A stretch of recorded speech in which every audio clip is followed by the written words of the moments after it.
Welcome back everyone. Welcome to civil services study practice set number 687 पर आ जाइए UP PCS के लिए। और प्रैक्टिस करेंगे इसमें हम मॉडर्न हिस्ट्री के प्रश्नों पर, आधुनिक भारतीय इतिहास। तो चलिए स्टार्ट करते हैं। तो क्वेश्चन नंबर 1 है, भारत में आधुनिक शिक्षा प्रणाली की नींव किससे पड़ी, बताइए। 1813 का चार्टर, 1835 का मैकाले का स्मरण पत्र, 1882 का हंटर कमीशन या फिर 1854 का वुड का डिस्पैच। आधुनिक शिक्षा प्रणाली की नींव भारत में 1835 के मैकाले के स्मरण पत्र से।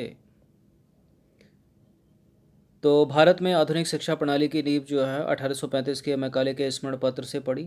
और मैकाले ने भारतीय रीति रिवाजों के लिए अपना विचार इन शब्दों में व्यक्त किया कि यूरोप के एक अच्छे पुस्तकालय की एक अलमारी का एक कक्ष भारत और अरब के समस्त साहित्य से अधिक मूल्यवान है। क्वेश्चन नंबर 2 पर आ जाइए। महात्मा गांधी द्वारा दक्षिण अफ्रीका में प्रकाशित समाचार पत्र का नाम क्या था? क्या था? The Pioneer, national Herald, the Indian opinion या नवजीवन? द इंडियन ओपिनियन था। कब गए थे महात्मा गांधी साउथ अफ्रीका? 1893 में गए थे। तो इंडियन ओपिनियन महात्मा गांधी द्वारा दक्षिण अफ्रीका से वर्ष 1903 में प्रारंभ की गई पत्रिका थी, जिसके प्रथम संपादक थे मनसुख लाल नागर। याद रखना, मनसुख लाल नागर नाताल कांग्रेस के सचिव थे। नाताल में रहा करते थे वहाँ ये गांधी जी। क्वेश्चन नंबर 3 पर आ जाइए। गदर पार्टी का पत्र गदर था एक मासिक, पाक्षिक, साप्ताहिक या दैनिक? बताइए, मासिक पत्र था ये या साप्ताहिक था? साप्ताहिक था।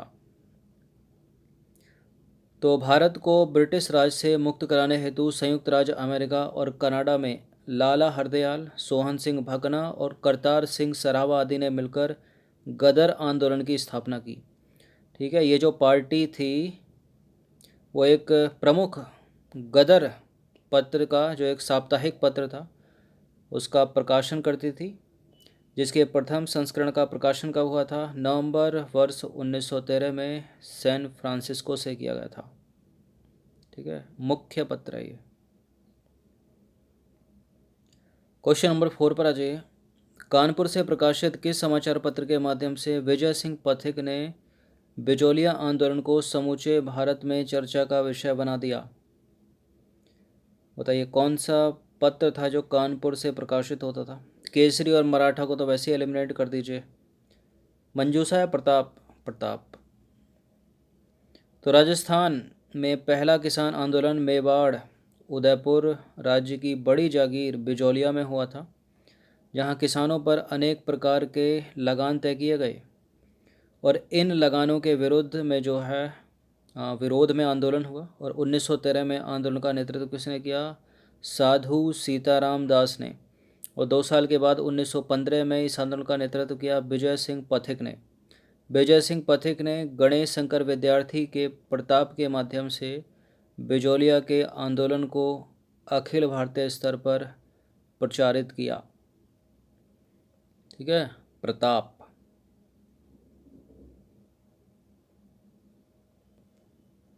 क्वेश्चन नंबर 5 पर आ जाइए।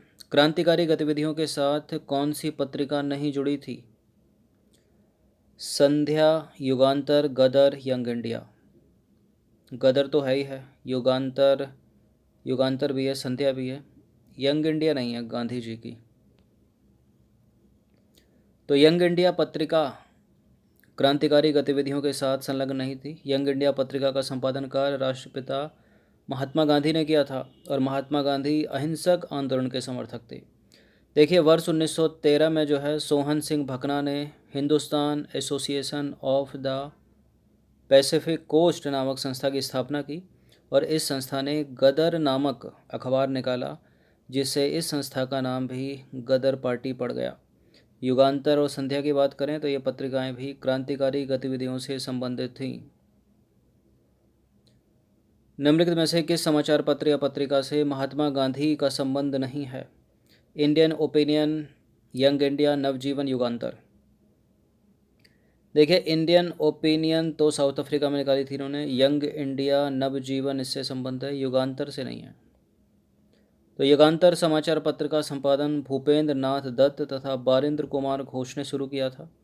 और गांधी जी ने साप्ताहिक समाचार पत्रों के रूप में हरिजन का नाम याद रखिएगा, अंग्रेजी में निकाला था। 3 है ये, हरिजन, हरिजन सेवक, हरिजन बंधु। हरिजन अंग्रेजी में, हरिजन सेवक हिंदी में और हरिजन बंधु गुजराती में प्रारंभ किया गांधी जी ने। चलिए नेक्स्ट क्वेश्चन पर आ जाइए। प्राच्यवादियों का विरोध और पश्चिमी शिक्षा का समर्थन के संदर्भ में निम्नलिखित कथनों में से कौन सा सही है? 3 स्टेटमेंट है, यहाँ पर बताना है कि इनमें से कौन सा करेक्ट होगा। देखिए प्राच्यवाद विरोधी मानते थे कि शिक्षा जो है देसी जनता को खुश करने के लिए नहीं बल्कि उपयोगी और व्यवहारिक चीज़ों के ज्ञान के लिए दी जानी चाहिए। और प्राच्यवादियों का विरोध करने वालों में जेम्स मिल और थॉमस वेविंगटन मैकाले प्रमुख थे।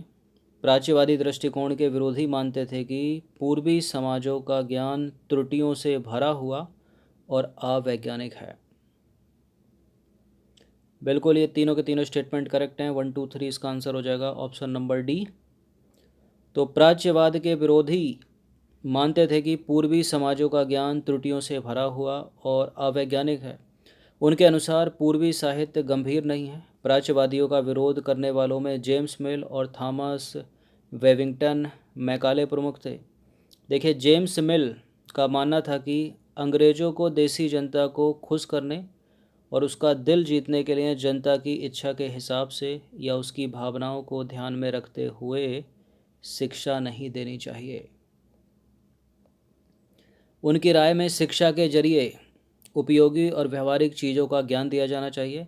इसलिए भारतीयों को पढ़ाया जाना चाहिए कि पश्चिम ने किस तरह की वैज्ञानिक और तकनीकी सफलताएं हासिल कर ली हैं। क्वेश्चन नंबर 8 पर आ जाइए। निम्नलिखित में से किसने सोम प्रकाश नामक समाचार पत्र का प्रकाशन किया था? सोम प्रकाश ईश्वर चंद्र विद्यासागर ने। तो देखिए बंगला साप्ताहिक सोम प्रकाश समाचार पत्र का प्रकाशन वर्ष 1859 में ईश्वर चंद्र विद्यासागर ने प्रारंभ किया था। और इस समाचार पत्र ने नील आंदोलन के किसानों के हितों का समर्थन किया था। नील आंदोलन। क्वेश्चन नंबर 9 पर आ जाइए। लोकमान्य बाल गंगाधर तिलक ने भारतीय स्वतंत्रता संग्राम की सेवा के उद्देश्य से कौन सा समाचार पत्र प्रारंभ किया था? तो केसरी है, मराठा है, ठीक है। तो देखिए लोकमान्य तिलक ने भारतीय स्वतंत्रता संग्राम की सेवा के उद्देश्य से 1881 में बम्बई से केसरी और मराठा नामक 2 महत्वपूर्ण समाचार पत्र प्रारंभ किए थे। क्वेश्चन नंबर 10 पर आ जाइए। 10 रोजा पत्रिका राष्ट्रीय आंदोलन के दौरान किसने प्रारंभ की थी? 10 रोजा पत्रिका प्रारंभ की थी किसने? अब्दुल गफ्फार खान ने, ठीक है। लाला लाजपत राय है वो। तो अब्दुल गफ्फार खान ने 10 रोजा पत्रिका निकाली थी, याद रखिएगा। क्वेश्चन नंबर 11 पर आ जाइए। वुड डिस्पैच के बारे में निम्नलिखित में से कौन सा कथन सत्य है? सहायता अनुदान व्यवस्था शुरू की गई इसके तहत, विश्वविद्यालयों की स्थापना की सिफारिश की गई इसके तहत, और शिक्षा के सभी स्तरों पर शिक्षा का माध्यम अंग्रेजी को बनाने की सिफारिश की गई। Wood dispatch 1854। देखिए शिक्षा के सभी स्तरों पर शिक्षा का माध्यम अंग्रेजी को बनाने की बात नहीं की गई थी। केवल विश्वविद्यालय शिक्षा ही जो है अंग्रेजी में होनी थी और बाकी जो दूसरी शिक्षाएं हैं वो मातृभाषा में रखी गई थी इसके तहत। तो केवल पहला और दूसरा सही हो जाता है यहाँ पर। थर्ड अगर आपको पता होता तो तीनों में 3 है, तीनों के तीनों जो है ये एलिमिनेट हो जाते। तो वुड डिस्पैच या वुड घोषणा पत्र ब्रिटिश ईस्ट इंडिया कंपनी के बोर्ड ऑफ कंट्रोल के अध्यक्ष चार्ल्स वुड द्वारा 1854 में जारी किया गया। इस घोषणा पत्र में भारतीय शिक्षा पर एक व्यापक योजना प्रस्तुत की गई थी। इस घोषणा पत्र में शिक्षा के उद्देश्य, माध्यम, सुधारों आदि पर विचार किया गया। और इस घोषणा पत्र को भारत में अंग्रेजी शिक्षा का मैग्ना कार्टा भी कहा जाता है, याद रखना। और इस प्रस्ताव में सरकार ने पाश्चात्य शिक्षा के प्रसार को अपना उद्देश्य बनाया था। उच्च शिक्षा को अंग्रेजी भाषा के माध्यम से दिए जाने पर बल दिया गया, परंतु साथ ही साथ देसी भाषा के विकास को भी जो है इसमें महत्व दिया गया। इस घोषणा पत्र के अनुसार लंदन विश्वविद्यालय की तर्ज पर कलकत्ता बम्बई और मद्रास प्रेसिडेंसी में एक एक विश्वविद्यालय की स्थापना किए जाने की व्यवस्था की गई थी। क्वेश्चन नंबर 12 पर आ जाइए। किसने कौमी आवाज़ समाचार पत्र आरंभ किया था? कौमी आवाज़ पत्र आरंभ किया था जवाहरलाल नेहरू ने। तो कौमी आवाज़ नामक उर्दू अखबार का प्रकाशन वर्ष 1945 में पंडित जवाहरलाल नेहरू तथा रफ़ी अहमद किदवई द्वारा लखनऊ से प्रारंभ किया गया और वर्ष 1997 में इस अखबार का प्रकाशन बंद हो गया। क्वेश्चन नंबर 13 पर आ जाइए। फारसी साप्ताहिक मिरातुल अखबार को प्रकाशित कौन करते थे? फारसी अखबार मिरातुल, फारसी साहित्यिक अखबार मिरातुल को कौन प्रकाशित करते थे? राजा राम मोहन राय। तो राजा राम मोहन राय ने अपने विचारों को प्रेस के माध्यम से प्रचारित और प्रसारित किया। दिसंबर 1821 में उन्होंने बंगला साप्ताहिक पत्र कौमुदी अथवा प्रज्ञा का चांद का प्रकाशन किया और इसके एक साल के बाद इन्होंने फारसी भाषा में एक अन्य साप्ताहिक समाचार पत्र मिरातुल अखबार या बुद्धि दर्पण का प्रकाशन किया। जॉन एडम्स जब गवर्नर जनरल था तब उसने भारतीय प्रेस पर पूरी तरह से प्रतिबंध लगा दिया था 1823 में। क्यों करते थे ऐसा अंग्रेज? क्योंकि समाचार समाज का दर्पण होते हैं, ठीक है, जन जागृति फैलाते हैं, इसलिए जो है कई बार प्रेस पर प्रतिबंध लगे। ठीक है, प्रश्न भी पूछे जाते हैं कि प्रेस का मुक्तिदाता किसको कहा जाता है, एक बड़ा प्रश्न पूछा जाता है, वो चार्ल्स मेटकाफ है उसका उत्तर। क्वेश्चन नंबर 14 पर आ जाइए। कलकत्ता में एशियाटिक सोसाइटी ऑफ बंगाल की स्थापना 1784 में किसने की थी? विलियम जोन्स करेक्ट आंसर है इसका। ठीक है, वॉरेन हेस्टिंग लगाकर गलत मत कर दीजिएगा। तो एशियाटिक सोसाइटी ऑफ बंगाल की स्थापना 1784 में सर विलियम जोन्स ने की थी।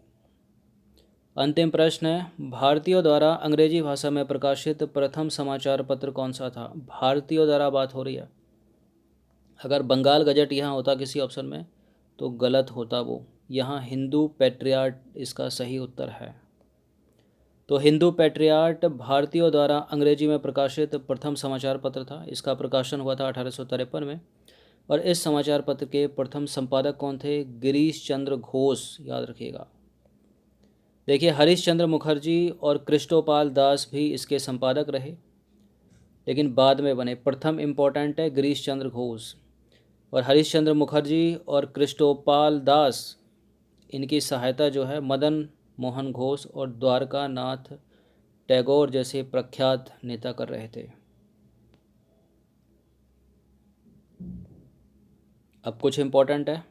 भारत में 29 जनवरी 1780 को भारत के पहले अखबार का प्रकाशन शुरू हुआ। इस अखबार की नींव रखने वाला जो व्यक्ति था वो आयरिश था, भारतीय नहीं था। जेम्स अगस्टस हिक्की उसका नाम था। ठीक है, और अंग्रेजी में था ये पहला अखबार, और देश के इस पहले अखबार को हिक्की ने जो है कलकत्ता से निकाला था, याद रखिएगा। Bengal Gazette, James Augustus Hicky, 1780, Calcutta से, 29 जनवरी 1780 को। तो ये मॉडर्न हिस्ट्री के 15 कुछ इंपॉर्टेंट प्रश्न थे, इनकी प्रैक्टिस एक बार कर लीजिएगा। धन्यवाद।